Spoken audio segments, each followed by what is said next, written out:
자, 그럼 지금부터 좀 더 구체적으로 지금 이 땅에서 어떤 형태로 세계관의 전쟁이 펼쳐지고 있는지를 조금 구체적인 사례를 통해서 좀 함께 좀 나눠보려고 합니다. 이 세계관의 전쟁이 가장 치열하게 펼쳐지는 영역은 바로 교육 영역입니다. 이 교육이라고 하는 것은 결국은 우리 자녀들에게 또는 사람들에게 이 세상을 바라보고 이해하고 해석할 수 있는 믿음, 신념, 세계관을 주입시키는 그것을 우리는 일컬어 사실은 교육이라고 부르는 것이죠. 그렇기 때문에 이 세계관의 전쟁이 가장 치열하게 펼쳐지는 영역은 교육 영역이다. 그래서 어떤 의미로 교육 영역은 이 땅에서 가장 치열한 영적 전쟁터다라는 사실을 우리는 반드시 기억해야 합니다.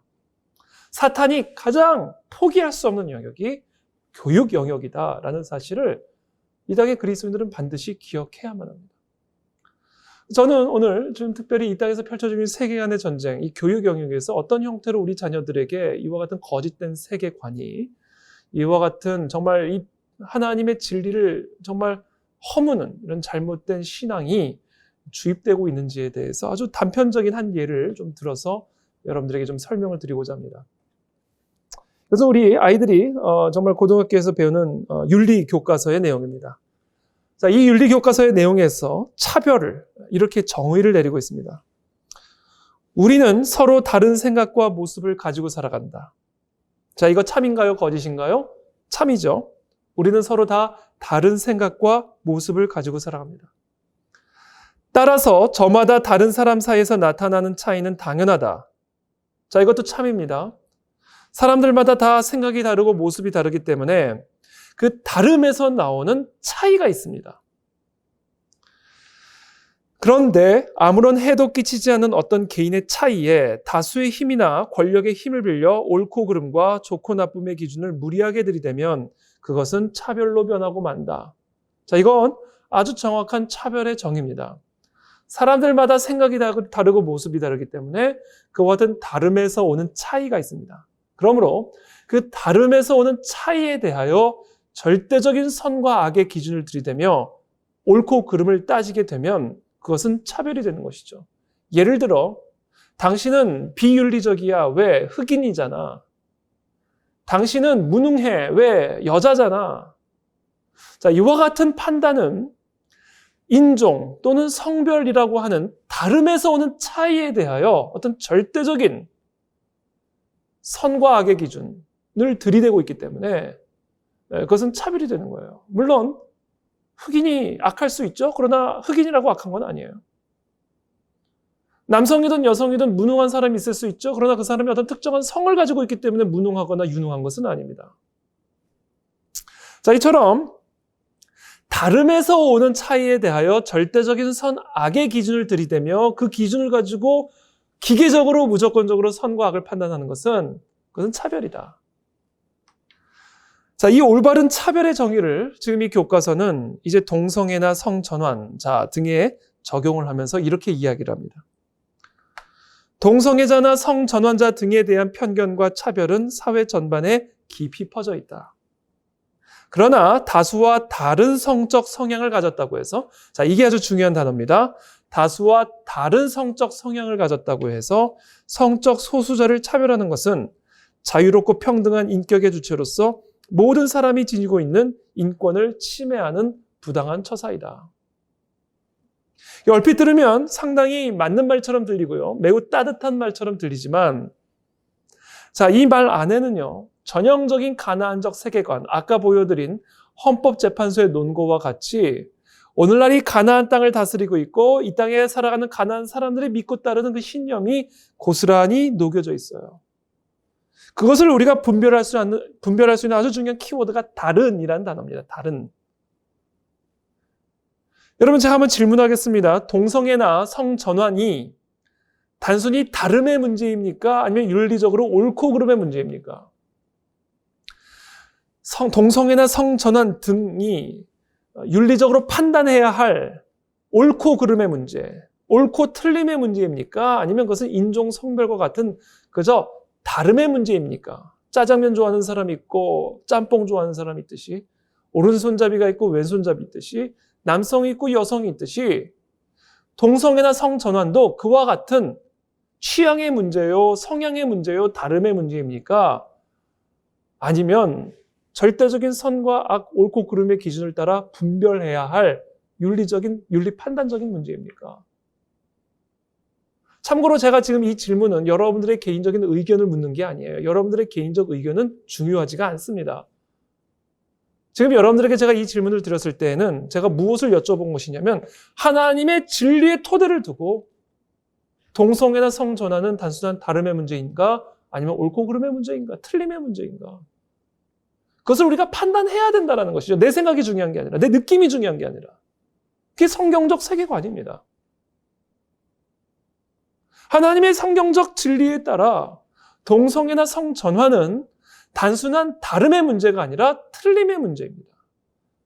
윤리 중립적인 문제가 아니라 윤리 판단적인 문제다라는 거예요. 자, 그런데 지금 이 교과서에서는 옳고 그름의 범주에 있어야 할 동성애를 뽑아다가 인종이나 성별과 같은 다름의 범주에 집어넣고 동성애에 대해서 옳고 그름을 따지는 행위는 마치 인종에 대해서, 특정 성별에 대해서 기계적으로 무조건적으로 옳고 그름을 따지는 것과 같은 차별적인 행위라고 지금 교육시키고 있는 겁니다. 다름이라는 이름으로 하나님이 정하신 절대적인 윤리적, 도덕적 삶의 기준과 질서와 법칙을 허무는 것이죠. 그래서 제가 아까 말씀드린 것처럼 이 세계관의 전쟁이 펼쳐지는 교육 영역에서 우리가 이 분별할 때 아주 중요한 키워드 몇 가지들이 있는데요. 그 중에 하나가 바로 이 다름이라는 단어예요. 오늘날 이 세상은 다름이라고 하는 이름으로 하나님이 정하신 절대적 기준을 다 허무는 일들을 하고 있습니다. 다름이라는 이름으로 모든 것들을 포용하는 것, 관용하는 것. 그것이 사람이 사람답게 살 수 있는 세상이다 라고 교육하는 것이 이 땅의 인권교육이요, 이 땅의 인권교육이, 이 땅의 인권교육이 이 땅의 윤리교육이다. 지금 이 윤리교과서 안에 아까 그 헌법재판소의 논고와 동일한 이 땅을 다스리고 있는 신념, 믿음, 세계관이 고스란히 녹여져. 이 땅에 절대적 기준은 없어. 이 땅에 절대적 삶의 질서와 법칙은 없어. 각자의 소견에 오른 대로 내가 하나님처럼 무엇이 선하고 악한지를 판단할 수 있는 자유가 있을 뿐이고 권리가 있을 뿐이야. 그리고 그와 같은 자유와 권리를 보장하고 존중하는 것이 윤리야. 이것이 바로 오늘날 이 자연주의 세계관이 다스리는 가나안 땅의 새로운 윤리다. 그러니까 지금 이와 같은 교육을 여과 없이, 분별력 없이 그대로 수용을 하게 되면 교회에 와서 동성애는 죄야 라는 설교를 들으면 매우 반인권적이고 매우 비윤리적인 설교로 들릴 수밖에 없죠. 그래서 결국은 교회가 이상한 곳이 되어지는 것이고 성경이 이상한 책이 되어지는 것이고 그와 같은 성경을 가르치는 목사님들, 선생님들, 우리 부모님들은 전혀 제대로 교육을 받지 않은 그런 사람들이 돼버리는 겁니다. 그래서 여러분, 공부를 잘하는 애들일수록 그런 위험에 노출될 가능성이 크다라는 거예요. 제가 한번 우리 그 중학교 선생님이신데 중학교에서 뭐 개인 자율 뭐 강의할 수 있는 그런 시간들이 있는 모양이에요. 그래서 이 선생님의 재량하에 주제를 선정을 해서 아이들에게 교육시킬 수 있는 그 시간에 이 동성애의 문제점에 대해서 아이들에게 교육을 시켰대요. 동성애가 갖고 있는 윤리적 문제, 또 사회적 문제, 또 의학적, 보건적 문제에 대하여 아이들에게 교육을 시킨 겁니다. 근데 이와 같은 윤리 교육을 받은 아이들이 신고를 한 거예요. 교육청에. 그래서 감사가 나온 겁니다. 징계를 받을 수 있는 위험에까지 처해진 거예요. 왜? 비윤리적인 선생님, 반인권적인 선생님이 된 거예요. 그래서 선생님이 제가 당시 그 방송을 진행하고 있었을 때였는데 한 기독교 방송국에서 방송을 진행하고 있었을 때 그 선생님을 게스트로 모셔서 인터뷰를 한 일이 있습니다. 근데 그 선생님이 무슨 말씀을 하시냐면 학교에서 공부를 잘하는 아이들일수록 친동성애적이래요. 쉽게 말하면 엘리트들일수록 이와 같은 자연주의 세계관의 교육을 충실하게 흡수한 사람들이다. 그래서 학교에 보면 공부를 잘하는 아이들일수록 친동성애적이다. 그리고 반기독교적이다. 가만히 보면 공부는 안 하고 맨날 축구만 하고 놀러 다니는 애들은 매우 동성애에 대해서 부정적인 생각을 갖고 있다는 거예요. 그런 면에서 제가 그 인터뷰를 들으면서 공부도 적당하게 해야 되겠다라는 생각을 했는데, 그것이 중요한 것은 아니고 공부를 하더라도 분별력을 가진 공부를 해야 된다라는 거예요. 다니엘처럼 정말 그 최고의 총리까지 올라갔더라도 어떤 법이 통과될지라도 어떤 신상 앞에서도 무릎 꿇지 않고 하루에 3번 하던 대로 예루살렘을 향하여 무릎 꿇고 기도하는, 그와 같은 구별된 모습이 없다고 한다면 우리는 그리스도인의 이름은 있으나, 그리스도인의 모양은 있으나 그리스도인의 능력은 사라지고 그리스도인의 권위는 사라진, 그래서 소금이지만 소금의 맛을 잃어버리고 빛이지만 빛을 잃어버린 쓸모없는 소금과 빛이 되어질 수밖에 없다라는 것이죠. 결국 소금의 짠맛을 회복시키는 것, 빛의 빛을 회복시키는 것, 결국 이 하나님의 진리로 무장하여 이 세상을 이 하나님의 진리를 토대로 분별할 수 있는 그와 같은 하나님의 군사들을 교육시키는 것이 결국 한국 교회의 사명이 되어야 하지 않겠습니까? 바로 이와 같은 교육이 어떻게 보면 단편적으로 이 세상에서 우리 자녀들에게 주입시키고 있는 세계관 교육이다.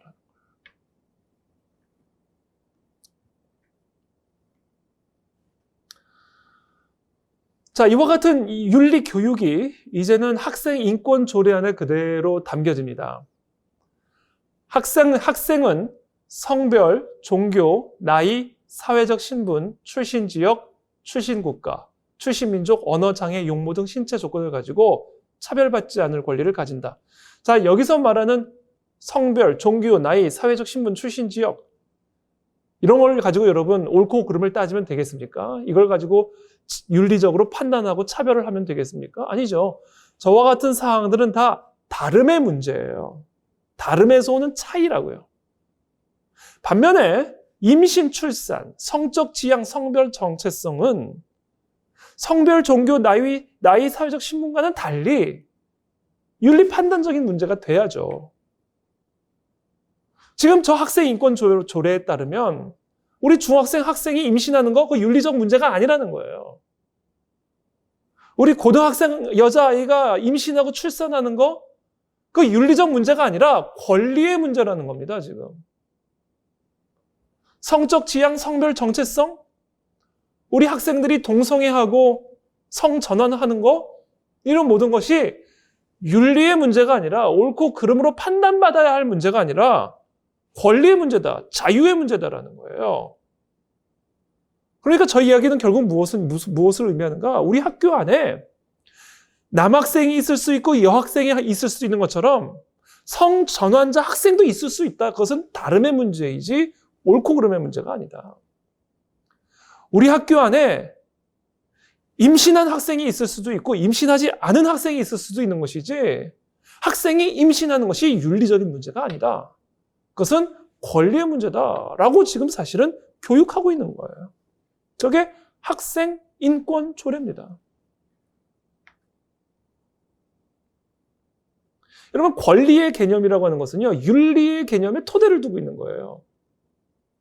옳은 것은 할 수 있지만 옳지 않은 것은 할 수 없는 거예요. 권리가 아닌 거예요. 에덴 동산에 있는 모든 나무를 먹을 수 있는 것은 권리예요. 그러나 동산 중앙의 나무에 있는 것은 똑같은 나무처럼 보여도 하나님이 지정하신 동산 중앙에 있는 그 나무는 먹으면 안 되는 거예요. 왜? 하나님이 명하신 것이 아니기 때문에. 그래서 그거는 권리가 아닌 거다라는 거예요. 오늘날 지금 좀 전에 그 교과서의 설명을 통해서 설명드린 것처럼 다름이라는 이름으로 하나님이 정하신 절대적 삶의 윤리도덕적 기준과 질서와 법칙, 에덴 동산 중앙에 심은 선악과 나무를 뽑아버린 겁니다. 그리고 네가 스스로 무엇이 선하고 악한지를 판단하라. 네 눈에 보기에 좋고 먹음직스러우면 먹을 수 있는 것. 그것이 바로 윤리요. 그것이 바로 권리다. 지금 그것이 바로 저 학생 인권조례의 영적 본질입니다.